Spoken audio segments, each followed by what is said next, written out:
In this video, we're going to learn how to do Lewis structures for compounds in which the central atom has what's called an expanded octet. Larger atoms in the third period and below have d orbitals. For example, let's consider sulfur.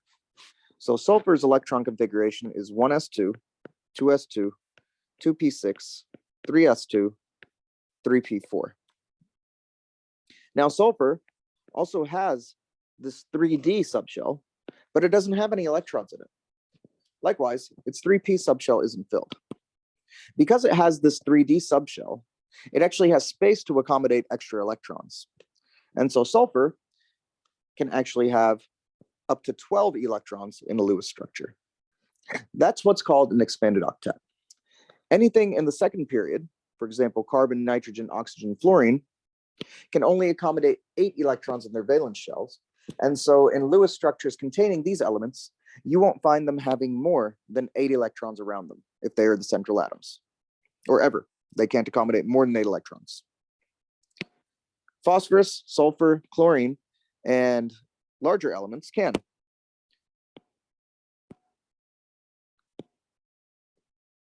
So let's try a sample structure. So let's start with SO3 minus, and then I'll do ClO2 minus afterward.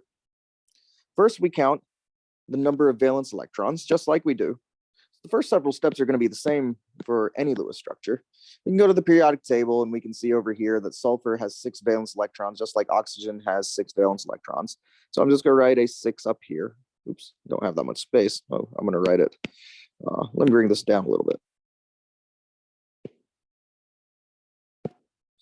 So I have 6 up here for oxygen, 6 up here for sulfur. I have 3 oxygens, so that means I have a total of 18 valence electrons attributable to oxygens, and then I just have 1 sulfur, so I have 6 here. And then remember, I have the 2 minus, so that means I have 2 extra electrons, and if I add these together, I have a total of 6 plus 18, which is 24 plus 2, 26 valence electrons total.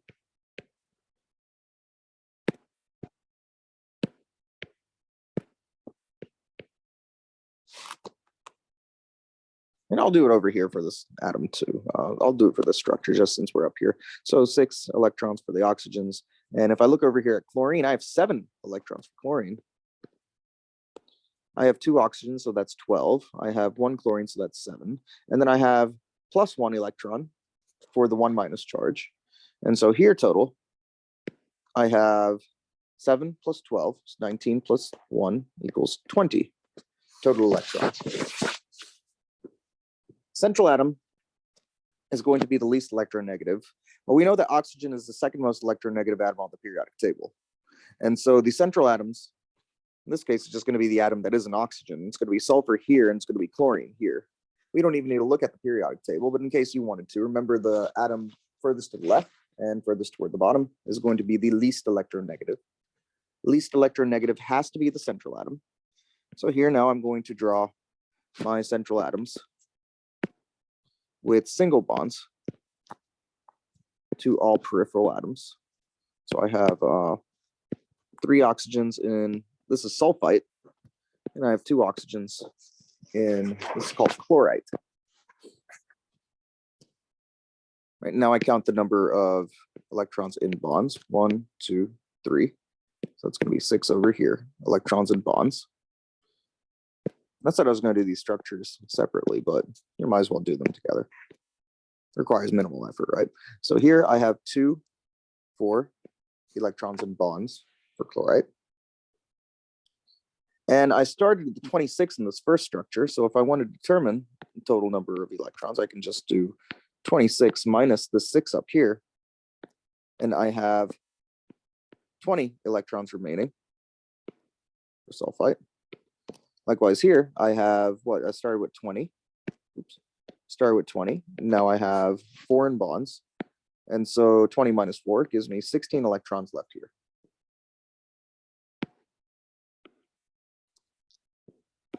Let's copy these. Bring them down.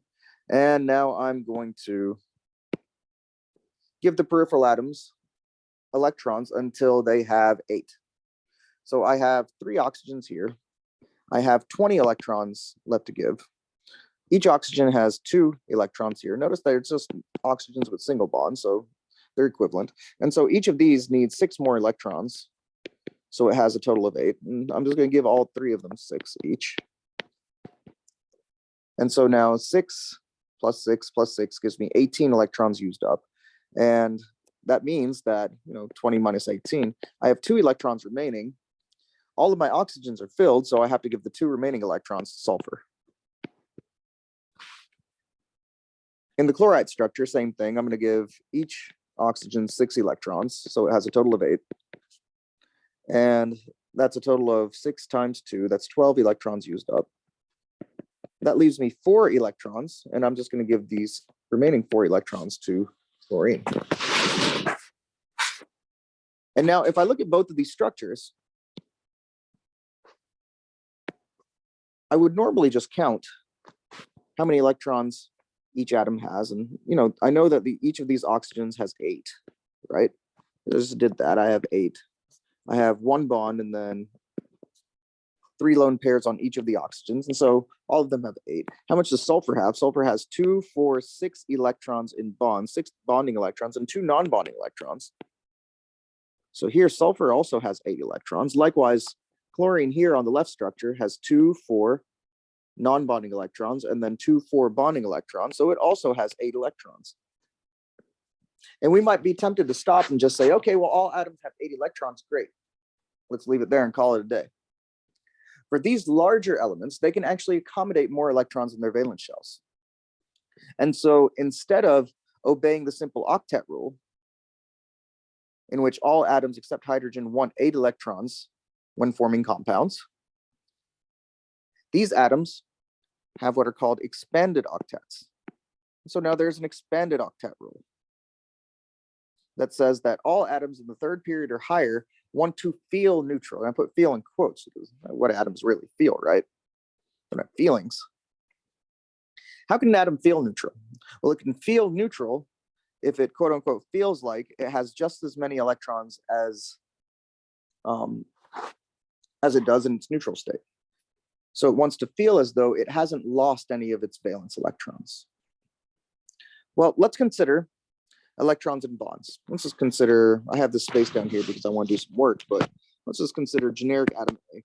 And let's say generic atom A has single bonds to generic atom, I won't call it B just because B is boron. Let's say generic atom E. It has a electron. Recall that there are 2 electrons in each of the bonds, right? So I can redraw one of these bonds just to focus in on it. 2 electrons between these 2 atoms. And then lone pair. The lone pair electrons, atom A doesn't have to share with anything. So it quote unquote feels both of these electrons as belonging to it. Feels like both of these electrons belong to it. However, these 2 bonding electrons are being shared with E. And so here, if we're going to give an even split between E and A, we'll say that at any given period of time, A has 1 and then E has the other. So for this one, it only feels like it has 1. Right? Feels.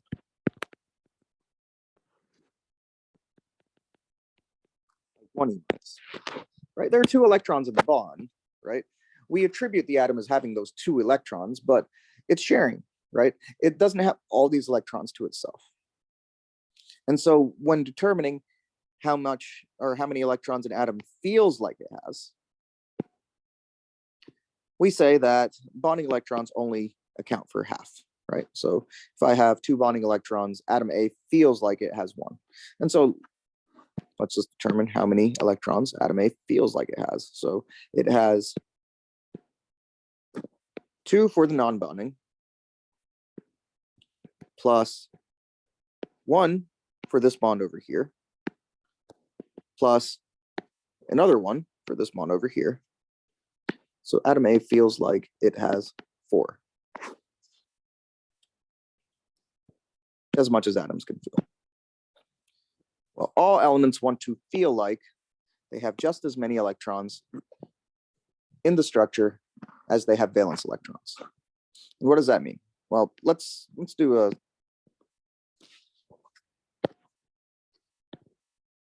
Let's do a simple exercise here.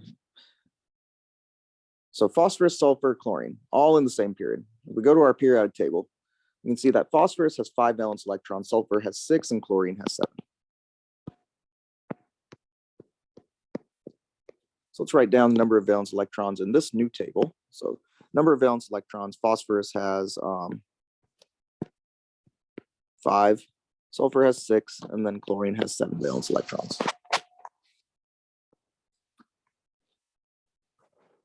The expanded octet rule says that the number of bonds, not number of bonding electrons, number of bonds, plus the number of non-bonding electrons should equal the number of valence electrons for a given atom. What does that mean? Well, let's think of possible combinations. Let's think of the combination where all of these elements are maxed out in the number of bonds to them. So these are the central atoms. We have phosphorus, sulfur, and chlorine as a central atom. Phosphorus can max out to where it has 5 bonds.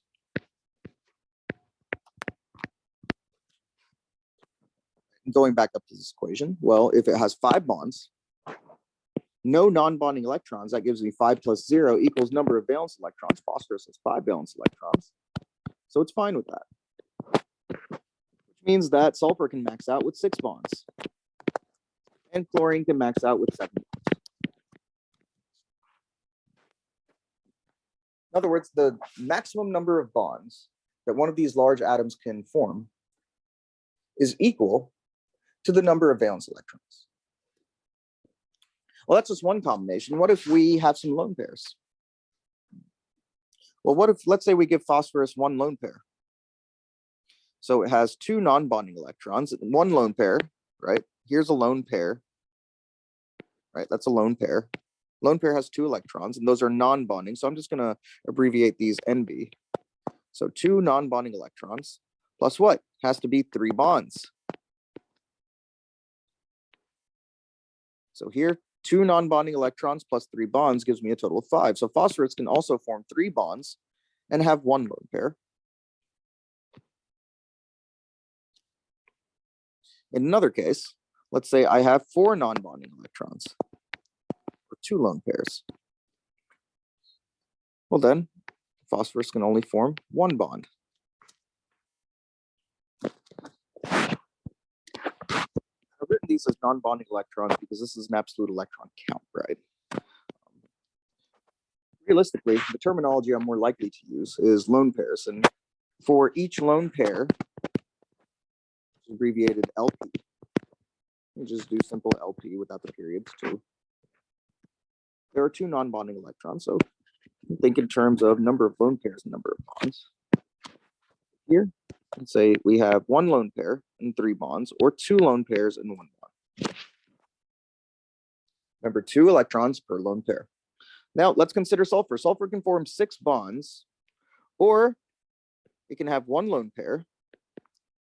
That's 2 electrons. Then it can also have 4 bonds. Or what if it has 2 lone pairs? And let's see, 6 bonds. So 2 lone pairs is 4. And then 1 bond. I messed up somewhere, didn't I? 2, so that's 4, and then 2, right? Here that's 2, and that's 4.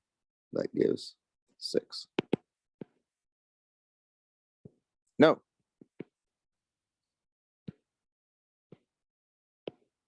Two lone pairs, 2 bonds. See, now I got confused. Okay, let's go back and do it the same way that I was doing it for phosphorus. Because here, let's say I have 2 non-bonding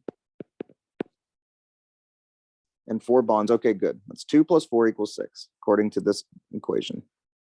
And here, let's say I have 4 non-bonding. I can only have an even number of non-bonding electrons. If I have an odd number of non-bonding electrons, then everything goes nuts, right? And then 4 plus 2 equals 6. And let's say I have just 6 non-bonding electrons plus 0 bonds. Am I going to have this? No, that won't work.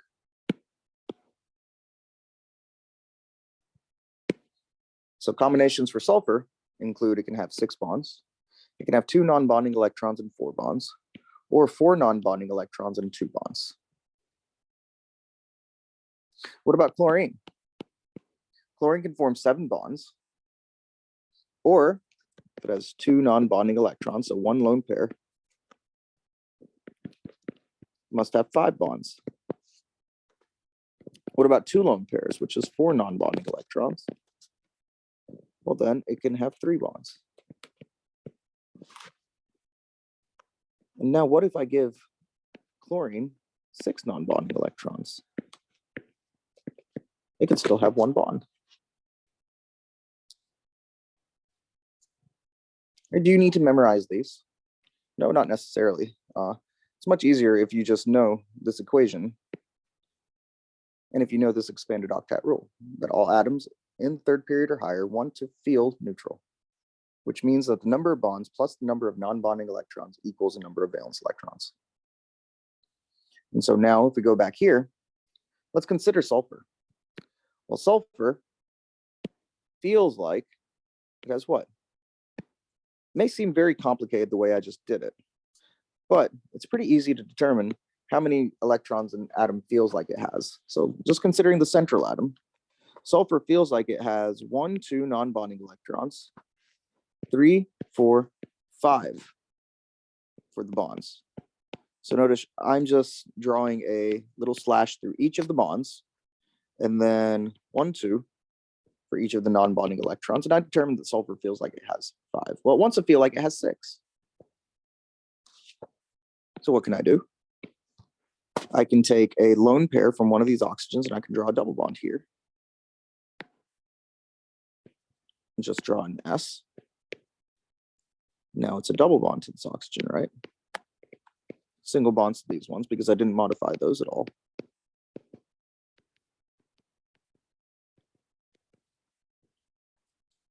And then it already had a lone pair there, right? So now let's count. How many does sulfur feel like it has? So 1, 2 for the non-bonding, 3, 4, 5, 6 for the bonding. Now sulfur feels like it has 6. And so this is the correct structure. Let's go over to chlorite, chlorine and chlorite. So chlorine in this structure feels like it has 1, 2, 3, 4, 5, 6. How many does it want? It wants to feel like it has 7. And so now same thing I did in the last one. I'm just going to take a lone pair from one of the oxygens, doesn't matter which one, left or right. And I'm going to draw a double bond. And so now I have Cl.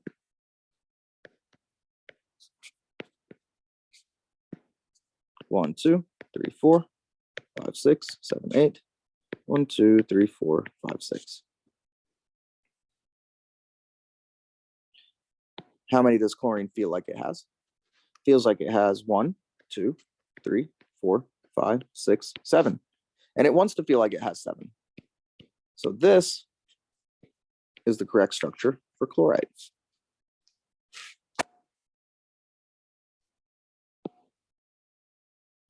Let's do one more, just standalone, starting from the very top. Let's do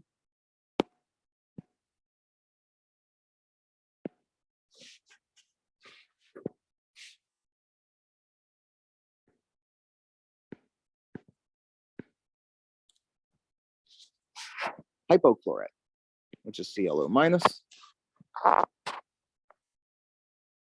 If we go to our periodic table, we know that chlorine has 7 valence electrons, oxygen has 6. Well, there's only 1 of each, so it goes 6 and 7. And then we also have 1 for the minus charge. So total, we have 14. So number of valence electrons equals 14. So that's 14 E minus. That, of course, is step 1. Step 2 is determine the central atom. Well, it's 2 atoms, so we don't really have a central atom. But if we wanted to denote one, Chlorine is less electronegative than oxygen, so we'll treat chlorine as a central atom. Step 3, draw our preliminary structure. Oops, Cl. With single bonds to all peripheral atoms, and I'm just going to draw this horizontal.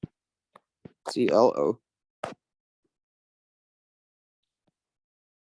Number of electrons in bonds. So I have 2 electrons in bonds. So that means I have 14 minus 2 electrons remaining equals 12 electrons left. And so now I'll draw a chlorine with my oxygen. And now I just want to allot these remaining electrons to the peripheral atoms first. Well, 2 atoms, but oxygen is the more electronegative one, so that's one I'm going to give electrons to first. It already has 2. It wants 8, so I'm going to give it 1, 2, 3, 4, 5, 6. Now oxygen is maxed out. I use 6, so now I have 12 minus 6, 6 electrons remaining. I'm just going to give 1, 2, 3, 4, 5, 6 electrons to chlorine.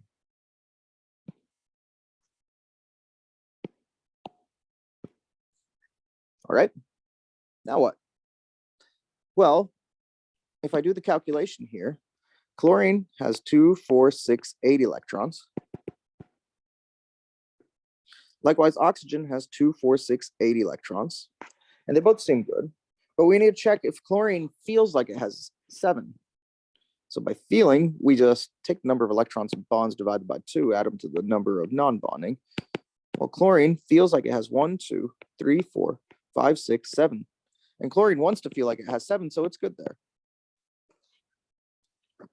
And let's compare this to the other structure, ClO2. Well, ClO2 look like this. Let's just put them side by side.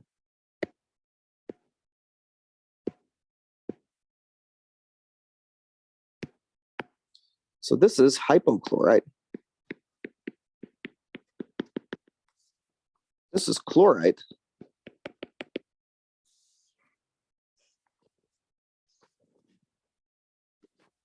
In both cases, chlorine feels like it has 1, 2, 3, 4, 5, 6, 7.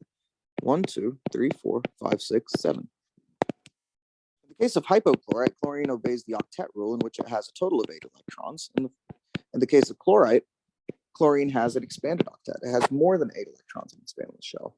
But what about chlorate? I'm just going to draw the structure for chlorate, which is ClO3 minus. You can follow the rules and you can determine the Lewis structure for chlorate, but it looks like this. So it has 3 oxygen atoms. It has double bonds, 2 of the oxygen atoms. And then 1, 2, 3, 4, 5, 6, 7, 8, 9, 10, 11, 12, 14 non-bonding electrons on oxygens. And then chlorine has 1, 2, 3, 4, 5. So I have to give it 2 non-bonding electrons here. And just like the other structures, it feels like it has 1, 2, 3, 4, 5, 6, 7.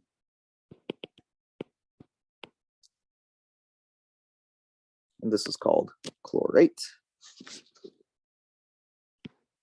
Chlorine has an other negatively charged oxyanion that it can form. The oxyanion just means anions when it's bound to oxygen, and that's perchlorate.